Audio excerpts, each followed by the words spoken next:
Good evening, friends, and welcome to another very interesting session of Candid Meena. And today we will be talking about the SRIDEVI case. Especially, it has come forth again in a very unusual way, I must say, and also the fact that Ekta Kapoor has been she was seen in Big Boss 18 lately, and she's creating a lot of drama, and we'll be talking about that and a lot more interesting news in today's session of Saturday. So hope you guys are enjoying your weekend. So let's start off with the first piece of news. Welcome, Nina. So as you all know that Salman Bhai, or whatever you call him, he has been the last few months has been very difficult for him, especially after the way Baba Siddiqui was assassinated by the Lawrence Bishnoi gang, his father getting threats from the Lawrence Bishnoi gang, the shooting outside his house in Bandra, and now everywhere he goes, he takes around 60 odd bodyguards with him for the sets of Big Boss or anything else. Now, what is very interesting, friends, is that we have some new news for you regarding Salman Khan, and that is Salman Khan has started shooting for his film Sikandar in Hyderabad. So, according to the latest news, and there's a lot of security arrangement in Taj Falaknuma Palace Hotel in Hyderabad, where the shooting is taking place. And to ensure the safety and security concerns, a section of the property has been sealed off with access restricted exclusively to the film's team. These precautions are part of the heightened security measures during the shoot. And apparently, Salman's security includes government authorized protection with NSG commandos and police personnel ensuring his safety. This extensive security detail is part of the heightened measures surrounding his work. And apparently, the report also stated that Salman's security setup includes a four-tier system with a combination of private ex-paramilitary personnel, a team selected by his bodyguard Shera, and a coverage from both Hyderabad and Mumbai police. In total, he is accompanied by 50 to 70 security personnel, ensuring his safety during this particular shoot of Sikandar. So you can see, he has ex-paramilitary personnel, he has NSG commandos, he has police from the Maharashtra and Hyderabad, and he has around 70. It's more like a mini army he has with him. And I don't think even the likes of Zelensky or the Iranian President Khomeini will have so much of security as this guy, right? That's kind of hilarious. So this is how things are in Bollywood, and one has to really wonder if it is the taxpayers' money or is it he himself is funding the security by himself. So, but whatever said and done, friends, this guy Salman Khan has been rattled by all the events and especially the threats from Lawrence Bishnoi gang, and so you can see how things are unfolding. At one point of time, he was at the top of Bollywood. He used to be threatening all the young stars and singers and bullying all these actresses and everyone.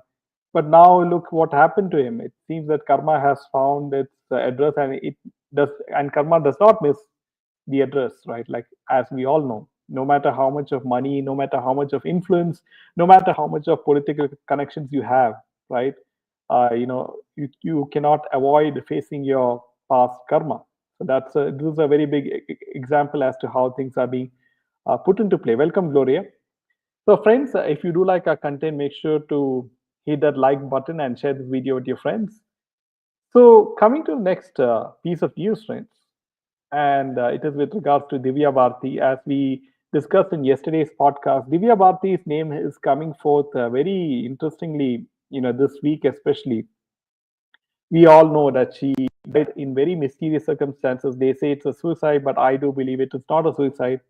And there's something very, very fishy about the way she died, falling off from a building.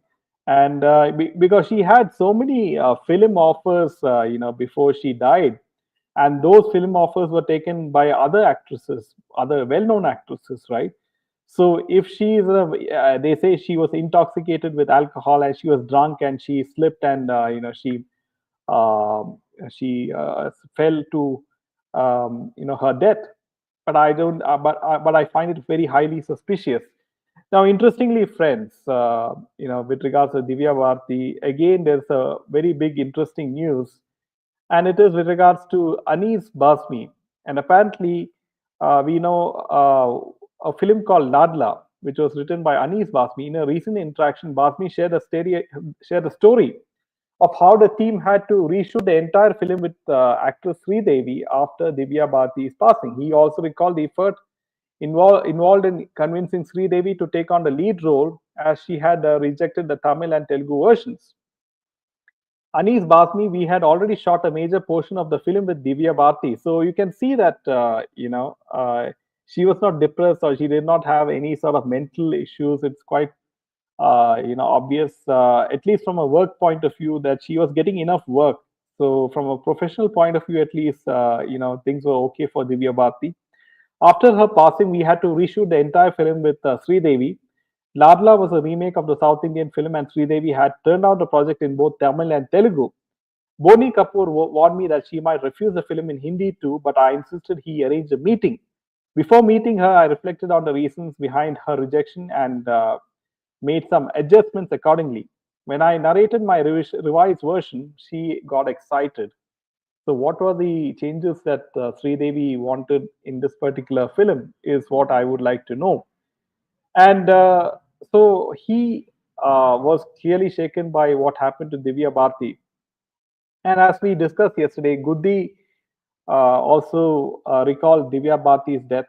And on one night, I was going inside the ice cream store near that building and heard a voice shouting my name.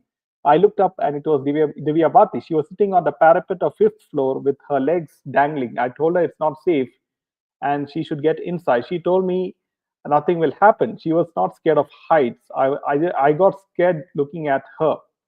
She also shared the moment when she visited Divyavati's family home after her passing, and everyone was giving condolences to Divya's mom when a stray cat walked in with blood on the mouth. Everyone was shocked. It was very, very sad. So you can see even Sajid was like in a very bad shape, and you know how Divya looked. And it also very interestingly we talked about is Divya Bharti looked at Sajid Nadiawala's car, and that's how she fell down, according to this lady.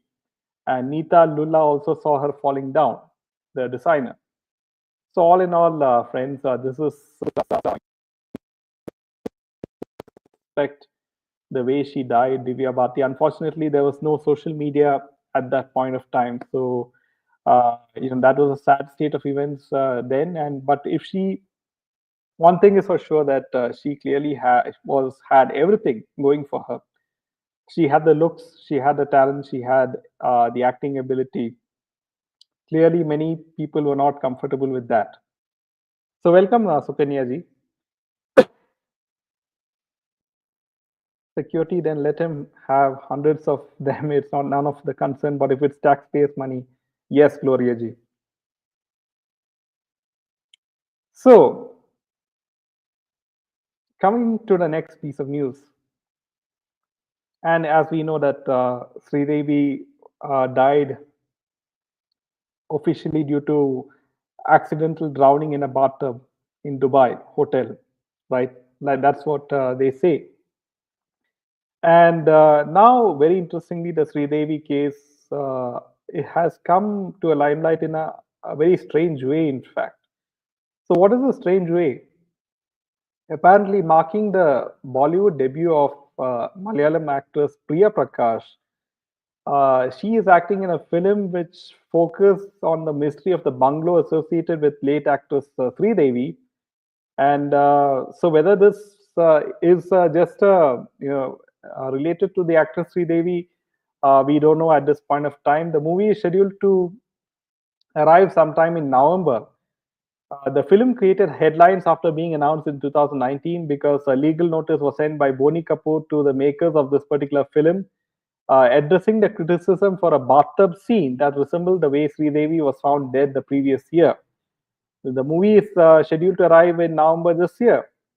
So apparently, you can see how even this is getting attention, right? Uh, Now it is Divya Bharati, and now it's Sridevi. So, and Bollywood is down in the dumps, right? So you can see how Bollywood is facing all its, the skeletons in the closet, right? Is coming out. Isn't it strange? And so, um, one thing is for sure that at this point of time, you can see that Bollywood has completely lost its value, right? Because people have migrated to OTT platforms and YouTube and other content platforms where they have a wide variety of choice, and they are looking at either getting quality content from other countries or from South Indian countries, or consuming entertaining content in the form of travel vlogs, podcast. There's a lot of choice, and especially people who want to learn a new skill. So there's so much of explosion of informative entertainment content in the platforms of Instagram, YouTube, Facebook, TikTok, and so forth. So that the Bollywood has lost its complete relevance because of this, right?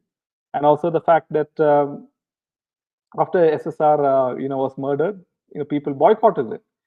So, friends, coming to the next piece of news, this is quite hilarious that you have Ekta Kapoor, coming on the sets of Big Boss 18, and she interacted with the contestants, and she was seen creating a lot of drama, and apparently she was accusing a particular contestant by the name of Rajat Dalal of feigning respect towards women, and reprimanded him for involving other contestants parents in arguments. And so apparently she was in Big Boss. She emphasized that in the culture, elders are deeply respected, adding that he brought up her own parents.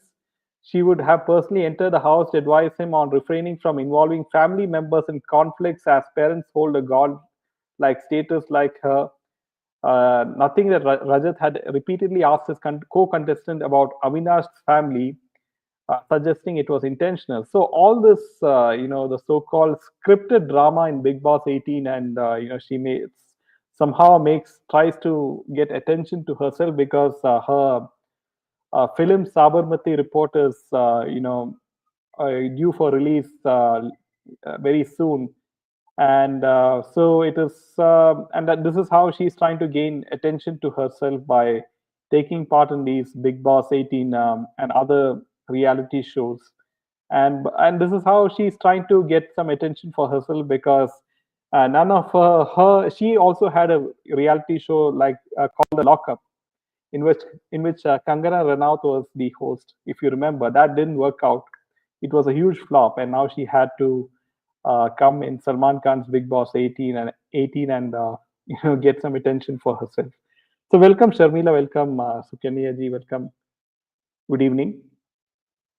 So now, coming to the next piece of news, the Maharashtra election is just few weeks away, and BJP has to devise a strategy as to how they will try to remain in power and win the election again, right?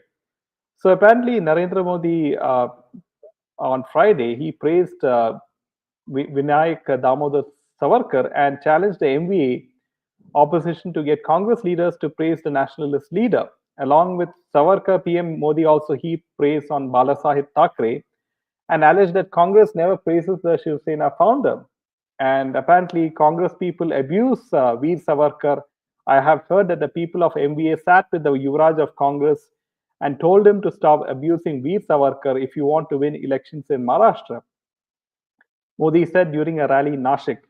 I challenge the MVA parties to have Congress leaders and its Yuvraj referring to Rahul Gandhi, appreciate the sacrifices and dedication of Veer Savarkar. Not everyone, Yuvraj of Congress, can dare to praise Savarkar.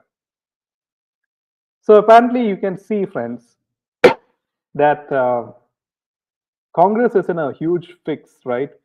Whether it is in Karnataka, whether it is losing the Haryana election, whether it is in Maharashtra.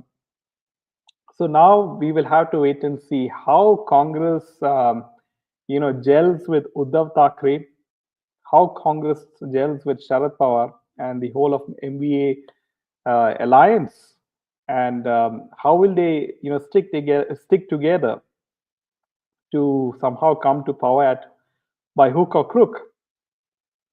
On the other hand, you have Eknath Shinde, you have Ajit Pawar, you have Devendra Fadnavis, right? Three parties.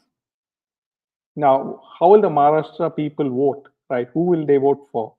Is the big question, right? Will they vote for Uddhav Thackeray or will they vote for Eknath Shinde and the BJP? Is the big question. I'm sure that Maharashtra people they do read a lot of the Marathi news channels and everything, and I do hope that they make a a very wise decision when they're casting their vote. Let's see who they cast their vote for. So, friends, this is some of the things which is going on in India, and as all of you know, that Donald Trump is the president of United States, and Rahul Gandhi recently congratulated Donald Trump. Putin congratulated Donald Trump, and you have Justin Trudeau. After a lot of time, he thought, and then he congratulated Trump. So all in all, very interesting situation inside India as well as in geopolitics. How will Trump's becoming president, change the whole equation geopolitically as well as for India in terms of economic interests? We'll be talking about all this in the upcoming weeks with a lot of speakers, friends, and stay tuned for that. And let's see how meanwhile in Bollywood how things unfold, because especially with the case of SSR and Jia Khan and other people who have not got justice, right? So especially with the Khans, Salman Khan and SRK trying their best to survive, right? Even though they're getting older every day. So, friends, with this final news, we will call this a wrap. And until then, Jai Hind and Jai Shri Ram.